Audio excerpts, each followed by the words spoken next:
Welcome my dear student. In this session I am going to discuss about the looping statement in Python. So what do you mean by loop or looping statement?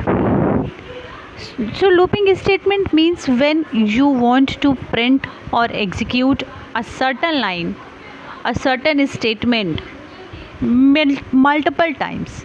Then this type of execution is called the looping statement. For example, I say that I love my India, you will have to print it 10 times. Then what you will simply do, you will write the print statement 10 times, and every time you will write it, I love my India. Now moving ahead, I am going to say that the print the particular statement 20 times. Then what will you do? You will again write the print statement 20 times. It is look like feasible way to do the work. Now 20 times is again a reachable amount. Now what if I am going to say print I love my India 10,000 times? Then what will you do? You will write the print statement 10,000 times. Is it feasible? That is what we are doing in the programming language. No, this is not the way to print a multiple statement, to print a line or a statement multiple time, or to execute any statement multiple line. So at this purpose, Python provides some looping statements, some commands, some keywords through which you can print a multiple execution with a single line. Means if you want to execute a single line multiple times, then you will have looping statement. So I think that I am clear about the term looping. Means you have to do anything repeatedly again and again and again, then this is called the looping time, or this is called the loop. As you all listen music in your phone, and if you will see it clearly, there is a loop type mark is there. If you click on the loop, a single song if you want to hear again and again, and if you click on the loop option, then what will happen? When a song ends, it again start playing from the starting, and multiple time it plays again and again when you will off it. So hope I am clear about the loop, that what is meaning of the loop. And now I am going to discuss some construct about the loop statement. The main construct that what Python provides is the for loop and the while loop. These are the two commands or the keywords through which you can print a single line multiple times, or you can execute a single line multiple times. So now what is the syntax of using the for loop? What is the syntax of using the while loop? In this chapter we will discuss it all. What is the flow chart of the looping statements? How will the break statement will work? How will the continue statement will work? And what is the functioning of the else block with the looping block? So in this session we will going to cover all these topics. Now starting with the for loop.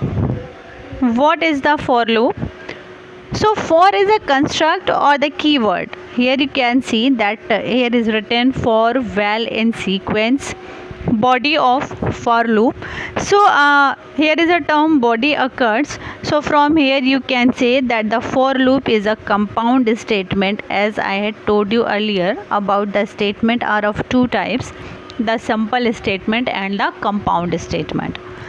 The simple statement having a single line to execute, whereas the compound statement is a body of a statement, or a body of compound statement is to be executed. So the for loop is a compound statement, and according to the compound statement, every compound statement starts with a keyword. So for is the keyword, and In a compound statement, it has a header statement and the body of the compound statement also. So in the header statement there is a colon in the end of the line, and there is a body of for loop also. So this is the structure of the for loop. So we have a lot to learn about the for loop. First of all, you should know the syntax through which you can write the for loop. So this is the syntax of the for loop, in which you can see that for val in sequence body of for means for is the keyword, val is the variable which contains the value to be printed or to control the loop. And what is the sequence? Sequence is a list. It may be tuple, it may be a string, that which you want to print. And in the body of the print you can write anything you want to write there. Now this is the flow chart of for loop. So what is the flow chart? Through the flow chart, it is easy to understand the working or the execution of the looping structure. So before starting with the flow chart, you should know that when you put any particular line in the loop, that it is well defined, or it is known that how many times a line will be get executed. That in the previous example that I had given you the print this line 50 times. So when the line is printed the 50th time, this is the last looping statement, or this is the last item of the loop. Similarly, if you have to print a particular statement 10,000 times, then the 10,000 times is the last item to be reached with the loop. So when we are in the looping structure, it is very clear that every loop has a last item, and each after the printing of each and every item, after the printing of each and every line, it is checked every time that we reached to the last value or not. If we reached to the last value, then the loop is get terminated, and if we not reached to the last value, then again the loop will get started. Similarly, you can see here like it is written, for each item in sequence. Now what is this? For each item in sequence, try to understand it clearly. For example, we have a list in which there are a variety of items available. Now what is list?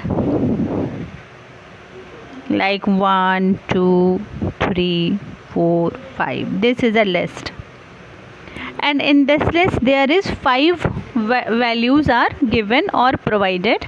Now here you can see that the 1, 2, 3, 4, 5 is the items to be printed in the body of the for loop. Now there is how many items? There is 1, 2, 3, 4 and 5 items. So the loop should be executed how many times? 5 times. Now each and it will print the first item. After that it will check. What it will check? That the last item is reached or not. Means the fifth item is get printed or not. If the fifth item is get printed, then the loop will be terminated, or the execution will exit the loop. If the last item is not reached, as you can see here, then again the body of the loop will get executed. So every time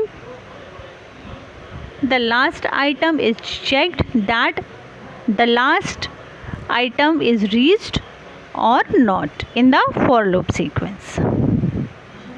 Now when we talk about the for loop, it is very important to understand the range function clearly. So what is a range function?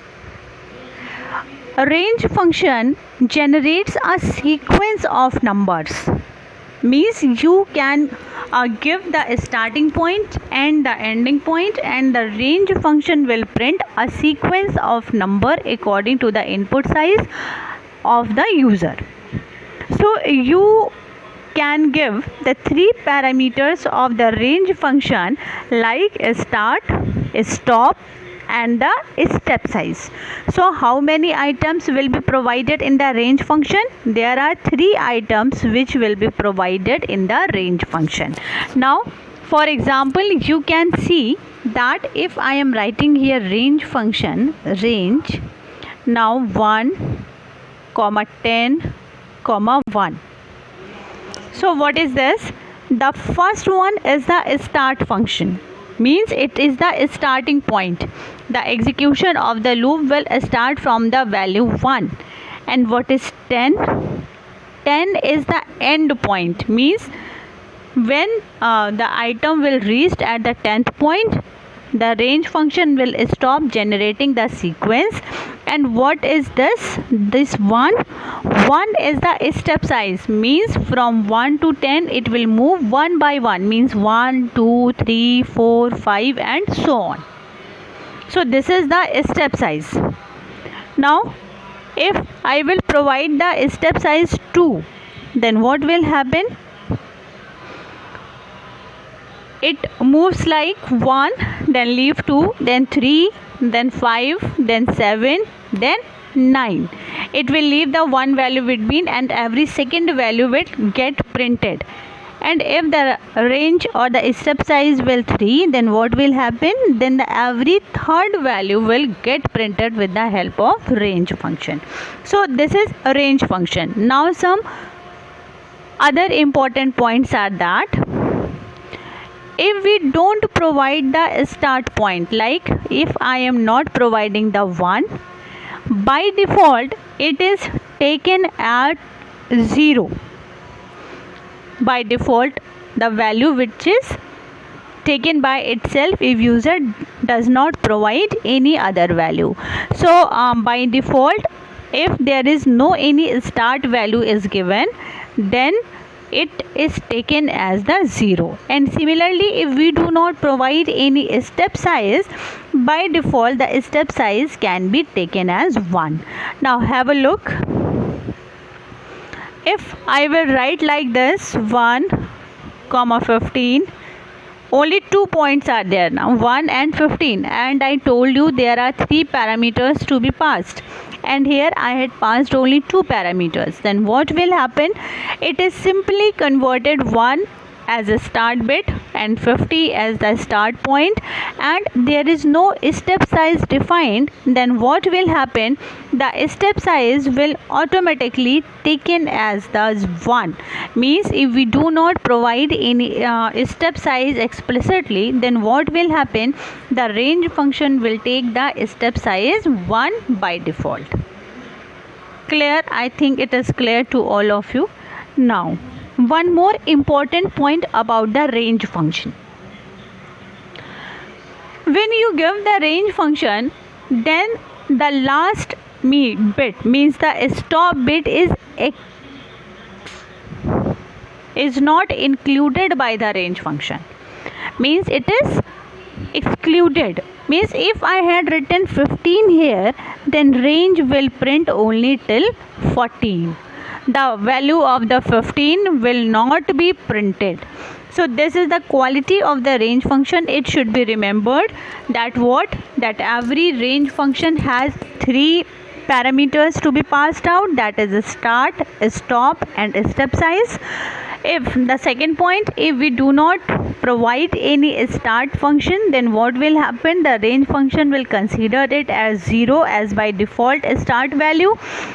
Second point, if we do not provide any step size, then what will happen? The Python will consider the step size 1 by default.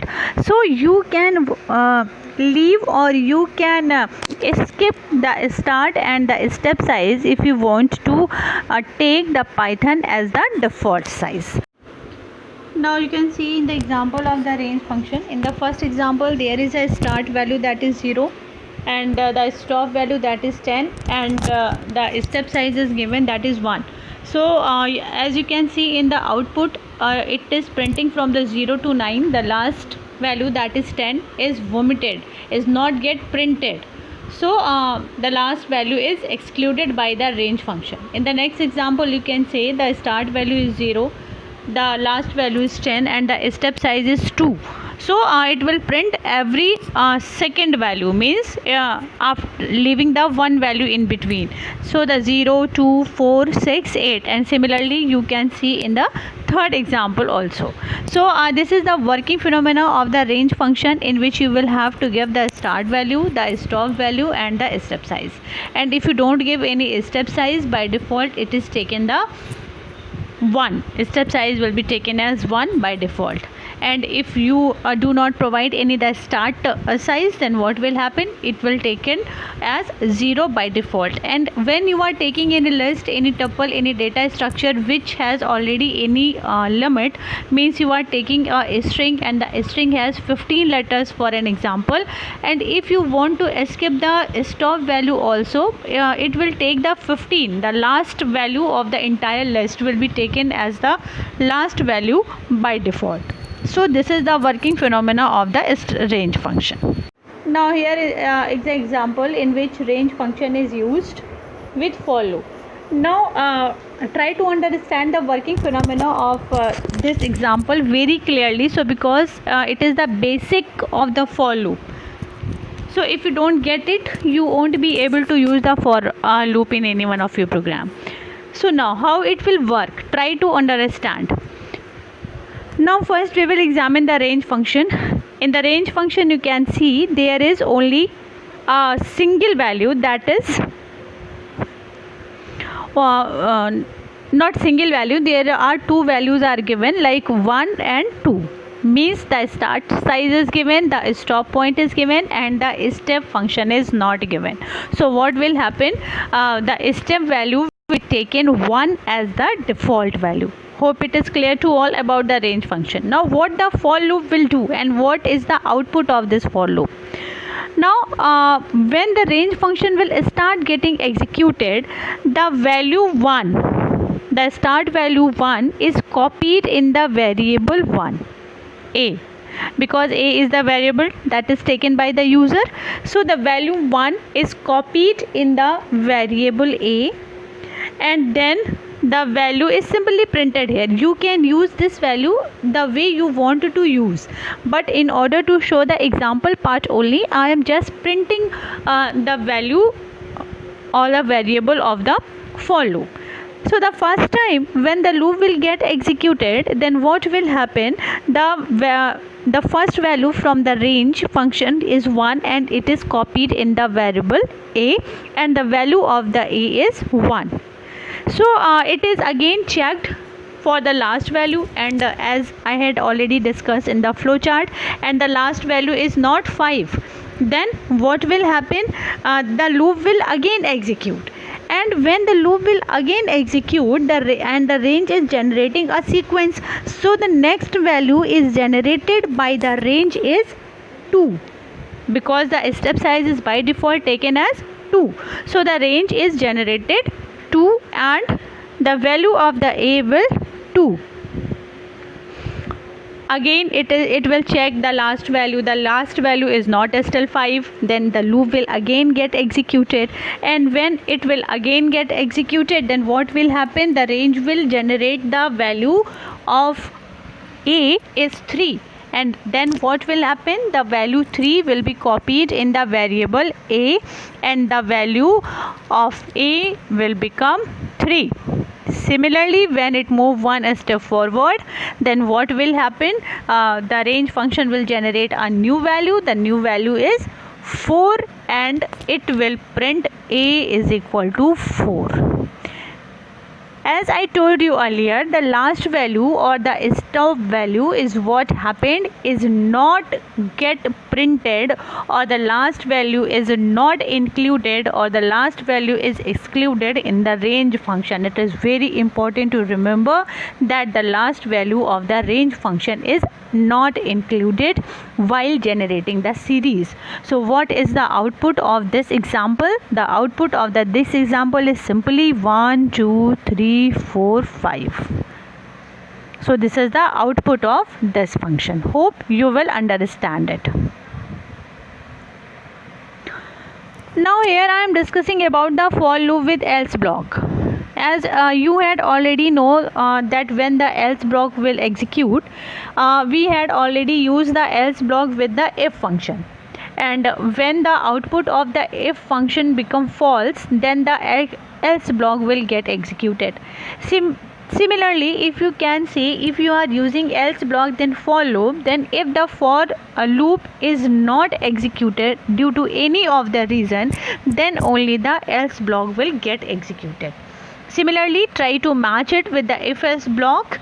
Means if the for loop is exhausted, then only the else block will execute. And it is not compulsory to use else block with for loop always. You can simply skip the else block. If your programming need any such kind of programming section or the logic section, then you can only use them. So else block is used with the for loop if you want to execute any optional statement also. Now if the for loop is executed properly and there is no any termination in between of the execution, then the if else block will not get executed. So this is about the for loop with else block. Now this is the simple syntax of the for loop with else block. So for loop is a compound statement, as you can see. The statement 1 and the statement 2 is in the body of the for loop, and in the else block there is a statement 3. So if the for loop will properly executed, then the else will not execute, and if due to any reason the for block get terminated, then only the else block will get executed. So this is the working phenomena of the for loop with else block. Now here I am going to discuss about the while loop in Python. So there are two loops, and the both loops are working when we need a repetition of the statement, when we need the repeated execution of the statement. Then what is the function of the while loop and how it becomes different from the for loop? Then how you can do it? So clearly you can listen it that the for loop is used when we have to just a sequence of numbers, like simple counting variables with a regular differences. The differences may be of 2 values, 3 values, 4 values. Then only we are using the for loop. And when the type of the looping, the value of the loop variable is not in any sequence, it may be changed by any type of operation, then why we are using the while loop. So in the while loop we are using a simple condition, and when entering in the while loop, each and every time the condition is checked, and if the condition becomes true, then only the body of the while loop will get executed. If the condition will false, then the body of the while loop will not get executed. This is the simple phenomena of the while loop. As you can see in the flow chart, first enter in the while loop, you will check the text expression. If the text expression is true, means you can put any type of test, as we are doing in the if condition. You can check any type of condition here, and if the text expression is true, only then the body of the while will get executed. And if the text expression will false, as you can see in the while flow chart, it is simply the exit of the loop or the termination of the loop. So this is the flow chart of the while loop. Now This is the example of the while loop. Now try to understand it clearly. First of all, you will have a variable count. The count having the value 5 in its initial state means the value 5 is assigned to the variable count. Now with while keyword, here you are checking that count is greater than 0, means every time when the execution or the flow of control will enters into the loop body, it is checked for the value of the count, that whether the value of count is greater than 0 or less than 0. So in this example, you can see when you will enter in the loop of the body, then the count is equal to count minus 1. What this line will do, this will decremented the value of the count by 1, and after the execution of this line, the value of count will 4, and here you are printing the value 4. And again the loop will again go to the while condition, and it will again check the value of the count, that if the value of the count is still greater than 0 or not.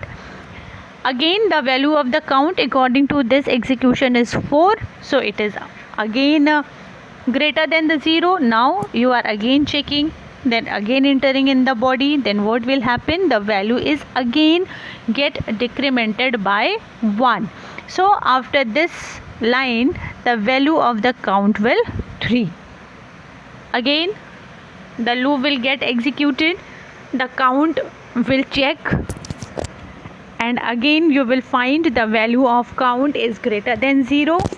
And then what will happen, the execution of the loop will entered into the body of the loop, and again the count is decremented by 1, and after the decrementing you can see the value of the count will become 2. Now again the value of the count will get printed, and again the body of the loop will get repeated, and the count will compared with 0, and if the result is again true, means the value of the count is greater than 0, the execution enters in the body of the loop, decremented by 1, and it will print 1. Again it will move upward and check, 1 is again greater than 0, then again the body of the loop will get executed, and the value of the count will become 0 after one more decrement. And now when the condition will again check, now the value of the count is 0 and it is equal then to the 0, it is not greater than the 0, then the loop will terminate. So this is the functioning of the while loop, in which before entering into the body of the loop, the condition is checked again and again each and every time before the execution of the body of the loop, and the body of the loop is only get executed when the condition becomes true. So this is about the while loop. Similarly, you had used the else block with the for loop, you can use the else block with the while loop also. So as in the if condition, what will happen, if the condition that is defined in the front of the if will get false, then only the else block will get executed. Similarly, when the condition in the front of the while loop will get false, the else block will get executed. So it is very easy to understand when you are comparing it with the if else block. There is no any other modus operandi of the execution of the else block. It is exactly similar like the if else block. Like you can see here, the condition that is given in the front of the while block, if it will true, then the body of the loop will get executed, means statement 1, statement 2 will get executed. How many times the condition remains true, the body of the loop will again starting true, true, true, and when the test condition will become false, then what will happen, the else block will get executed. It is very simple and similar to the if else block. Okay. Now here we have two statement. The first one is the break statement and the second one is the continue statement, that are often used with a condition within the for block and within the while block. So why we are using the break statement and why we are using the continue statement? So as you can see, the name of these two statements, the working of these two statements are almost similar as its name. The break statement is used to break the normal or the natural flow of the execution of the loop. It may be any for loop or while loop. And when we are talking about the continue statement, then the continue statement is simply used to continue the execution and the flow of the loop in which it is used. Now I'll discuss it in a broader way with the help of the example. Now see here in this example, simply in this example is it written here that for a in range 0, 6. Now I will explain each and every statement. Now starting with the range function, the starting value of range function is 0, the stop value of range function is 6, and there is no any step size given. It means the step size is 1 by default as taken by the Python. Hope it is clear to you all.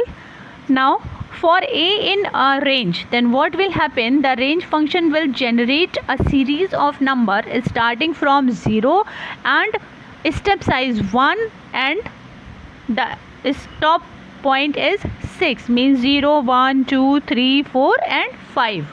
The last value of range function is excluded. And when it is used with the for loop, every time in every execution of the for loop, the 0 or 1 or 2 means the value of the range function is get copied into the variable a. Okay, now the statement 1 will get executed, and now here is if statement. If you had given any condition, no matter what condition it is given here, so if the condition become true, then the break statement will get executed, and once the break statement will get executed, the complete execution of the for loop will get terminated, no matter how many number sequence are left with the range function. So try to understand one more time. If the break statement will get executed, the loop will terminate. For example, if you have written a condition like if a is equal to 0 and it is true, because from here the value 0 is copied into the a, and the break will execute it and the loop is terminated. So this is the functioning of the break. We can use the break function when we want to terminate the execution of the for loop with any condition. If we don't want to execute the complete looping statement, then only we are simply using the break statement. Now moving forward, the next statement what I am going to discuss, that is continue statement. And the continue statement is simply skip the statement written below the continue statement and move to the next value or the next iteration with the range function. Now try to understand with the help of this example. Here everything is same as the previous one, only the continue is written here. Only the break is replaced with the continue statement. Now similarly the working phenomena of this loop is also same. And if the condition gets true, then what will happen? The continue statement will get executed, and when the continue will get executed, it skip the statement that is written here, means statement 2 is get skipped, and simply the for loop is again executed for the next value from the range function. Now try to understand with the help of one live example. For example, I had written a statement: if a modulus 2 is equal to 0. Now it is what? It is checking off the even number. Now if the 0 will enter, nothing will happen. Now if the 1, the condition become false, and if the value of the a will true, then the condition is true. Then what will happen? The continue will execute, and when the continue execute, it skip the statement number 2, means statement number 2 will not get executed, and the loop will again get executed for the value of a with 3. So this is the function of the continue statement. So this is the all about today's session. Hope today's session is understandable to you all. Thank you.